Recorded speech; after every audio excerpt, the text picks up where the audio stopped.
Here's a reality that I've experienced working with leaders and teams over the past several years. When it comes to leadership problems, in many cases, it's not a strategy issue. In many cases, it's an alignment issue. And alignment is something that scales. It starts with the individual leader, and then it moves to the team and then to the broader organization, impacting significantly organizational culture. It shapes the culture. If you have misalignment on a wide scale, you can usually trace it down to leaders, key leaders, influential leaders who are not aligned themselves. And I want to introduce you to something that I refer to as the leadership arc.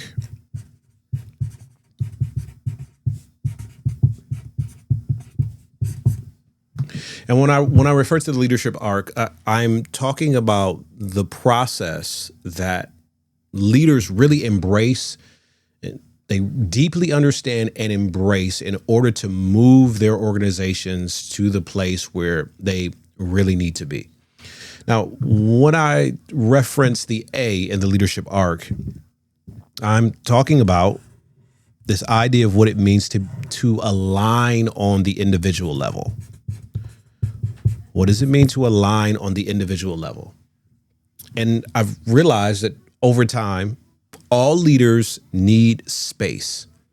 All leaders need space to do inner work, and they need to be coached on how to do this inner work. They need space to talk about their goals. They need space to talk about their behaviors, more specifically, their behavioral preferences. And they need space to clearly articulate or be coached through how they articulate a clear vision on where they want their career to go. Now, there are a lot of people, maybe you've encountered some of them, who have gone through life, they've progressed in their career, they've climbed the organizational or the corporate ladder, and they have not done this inner work. And sooner or later, not doing the inner work slaps them in the face. And they end up dealing with a scenario, they end up dealing with a colleague, they end up dealing with a partner that really forces them to do some digging, some deep reflection, and to process that inner work. Now, here's the benefit of this, and coaching leaders through this one-on-one experience.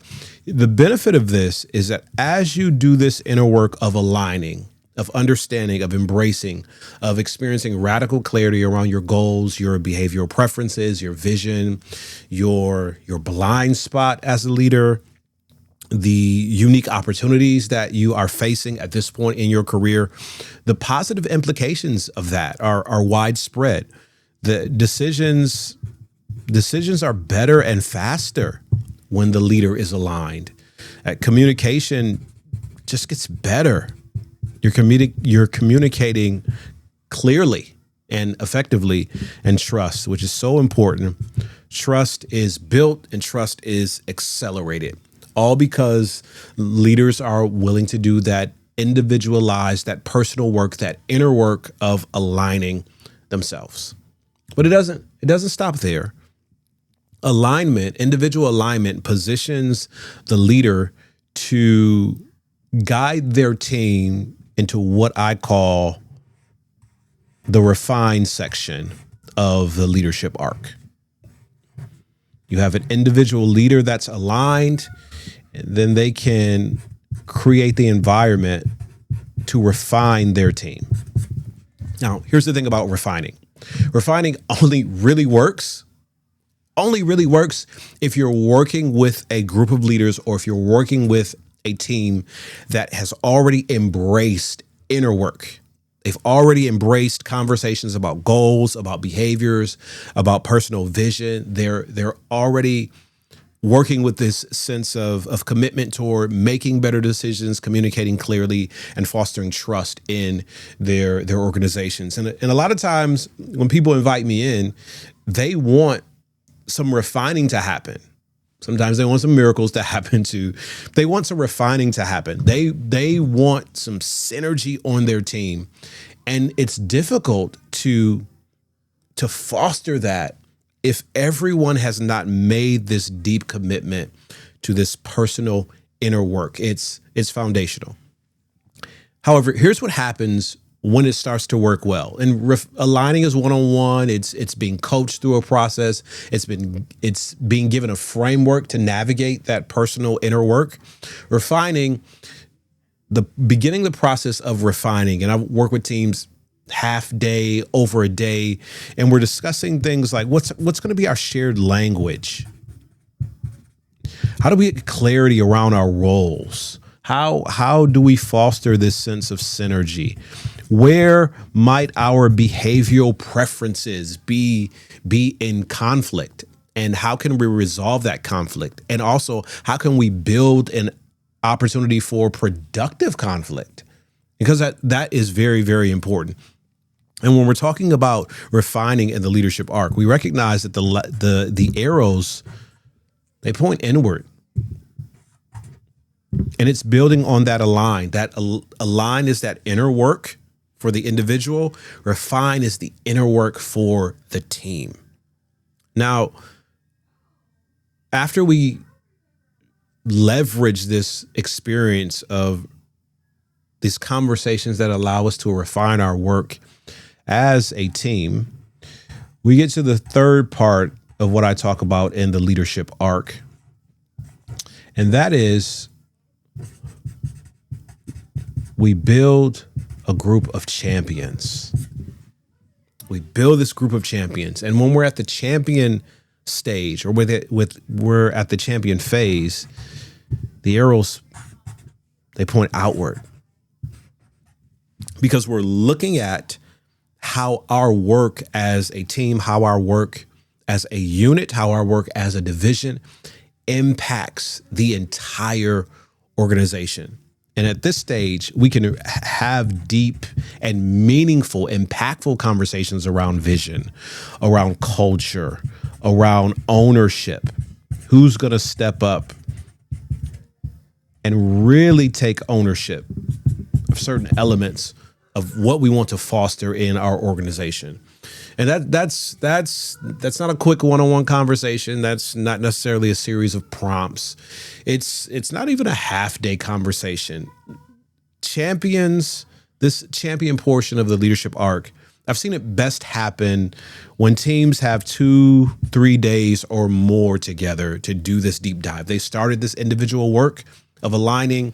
They've started in some ways the basic elements of what it means to refine, because they're building on that alignment work, and now they're ready to become champions for each other, champions for the complete team as a whole, and champions for the organization. It's when you start to ask questions about what do we want to be known for? What do we want to stop? And what do we want to start? What do we want to build? It's those vision questions. What do we want this team? What do we want this organization to look like 10, 15 years from now? And it's also a critical element. Sometimes there's some pushback. And I've talked to senior leaders who said, I don't have time for that because we need to get the work done. And this is getting the work done. It is critical to the work, because we need to understand in organizational culture and in leadership development, leadership is really an inside-out job. It's an inside-out job. And leadership scales. It scales from the inside out. So that's why we have to be committed to, as individual leaders, making sure we foster the steps that allow us to cultivate a sense of inward alignment, that we're creating this environment where our team can go on this refinement journey. And then we're holding time and space, which is so important for us to create a champion culture. Those days that we spend together. There's a reason why in the sports world that before the season begins, teams spend an extended period of time together talking about vision, talking about culture, talking about taking ownership, talking about where the team needs to be at the end of the season.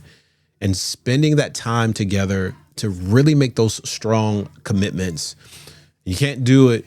You can't do it in a webinar. You can't do it in a quick Zoom call. You can't do it in a half a day. It takes time. And for this leadership work, if you really want to commit to what it means to lead inside out, if you really want to make that commitment, you have to ask yourself, am I doing the inner work as a leader? Have I started to go on this journey of what it means to align internally? Have I created a sense of psychological safety so as I start to bring my team together, we can leverage the individual work that they are doing, that they have committed to? And am I blocking large sections of time? Am I bringing the team together, that it's clear on the calendar that we're not here just to look at the data, just to look at facts and figures, just to address KPIs? We are also having deeper conversations around the vision, around the culture, around taking ownership, and around ultimately where we want our team and the wider organization to be. Because that's the leadership arc. That's embracing what it means to lead from the inside out. And that's recognizing that the work has to start with the leader and scales to the rest of the team. And the leaders that do this and the teams that do this often have the greatest success.